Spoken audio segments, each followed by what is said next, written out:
وہ سوال آپ نے اٹھایا ہوا ہے، اس حوالے سے میں سنن ابی داود کی تقریباً 36 روایات کا حوالہ دینا چاہوں گا۔ جن کو اس حوالے سے مزید جاننا ہے وہ جا کے سنن ابی داود کو پڑھ لیں، میں ان روایات کی تفصیل میں نہیں جاتا۔ مکتب تشیع یعنی مکتب اہل البیت کے حوالے سے تو یہ امر مسلم ہے کہ حضرت امام مہدی علیہ الصلاۃ والسلام نبی نہیں ہیں، رسول نہیں ہیں، پیغمبر نہیں ہیں، لیکن اللہ کے آخری نبی کی اولاد میں سے اور آپ کے جانشینوں میں سے 12ویں جانشین ہیں۔ اچھا، یہ جو 12 خلفاء کا تصور ہے یہ تمام اہل سنت کی احادیث کی کتابوں میں کسی نہ کسی شکل میں موجود ہے۔ میں حوالہ دے رہا ہوں سنن ابی داؤد کا، اگرچہ یہ بخاری میں بھی کسی نہ کسی شکل میں موجود ہے، مسلم میں بھی موجود ہے، ہمارے علماء کرام بیٹھے ہوئے ہیں اس کی تائید کریں گے۔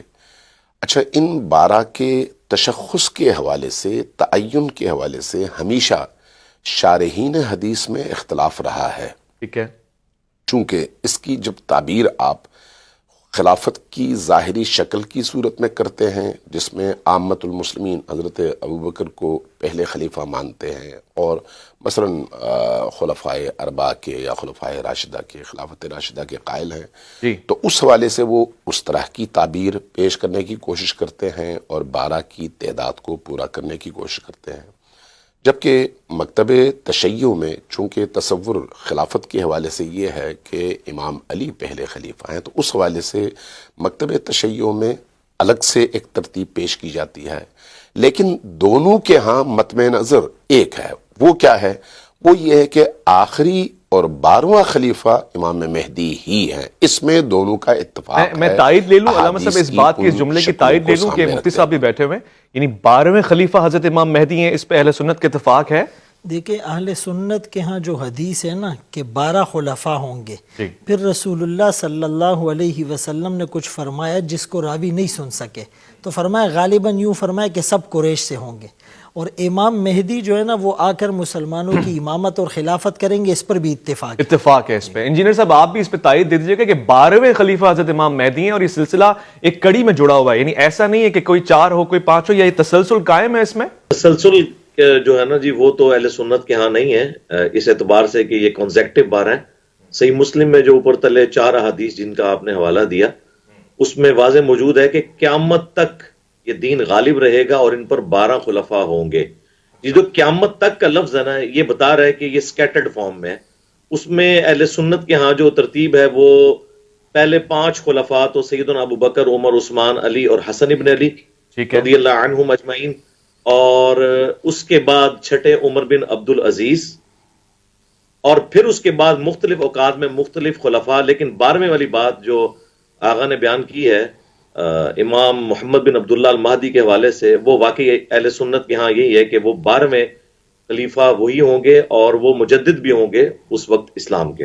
اچھا، درجات اور افضلیت کا کوئی فرق آتا ہے؟ اور کیا حضرت امام مہدی کو انبیاء کی قوت دی جائے گی، وہ طاقت دی جائے گی، کیونکہ زمانے کا اختتام آپ کے اوپر ہو رہا ہے؟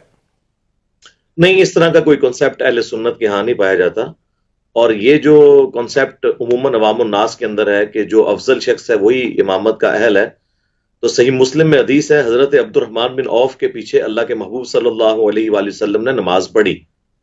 آپ قافلے میں لیٹ ہو گئے تھے، نماز کھڑی ہو چکی تھی، عبد الرحمن بن عوف نماز پڑھا رہے تھے، صحابہ کرام نے جو ہے وہ ہاتھ پہ ہاتھ مار کے یوں انہیں متوجہ کرنے کی کوشش کی، وہ مصلی چھوڑنے لگے، لیکن نبی علیہ السلام نے انہیں کہا کہ نماز پڑھاتے رہو، اور اس دوران اللہ کے نبی علیہ السلام کی ایک رکعت بھی فوت ہو گئی۔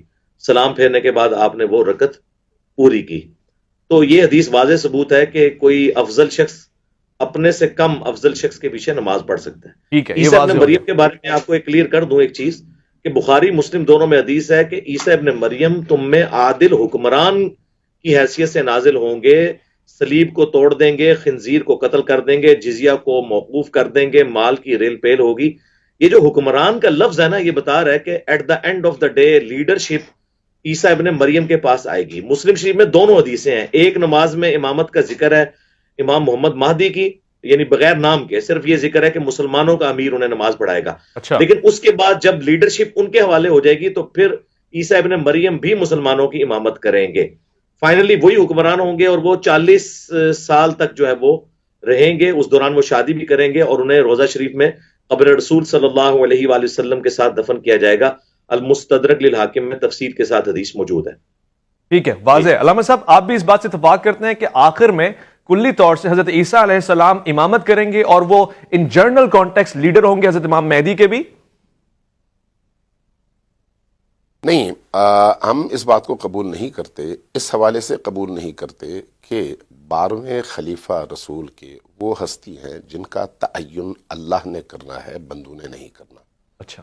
اور پھر حضرت امام مہدی کی آمد کے بعد حضرت عیسیٰ علیہ السلام کا آسمان سے زمین پر نزول اس ہدف کی نشاندہی کرتا ہے جس کے تحت حضرت عیسیٰ علیہ السلام کو آسمانوں میں بلایا گیا.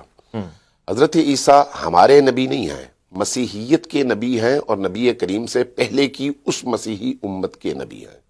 لیکن جب وہی نبی ہماری امت کے درمیان آئیں گے تو نبی کے امتی کی حیثیت سے آئیں گے.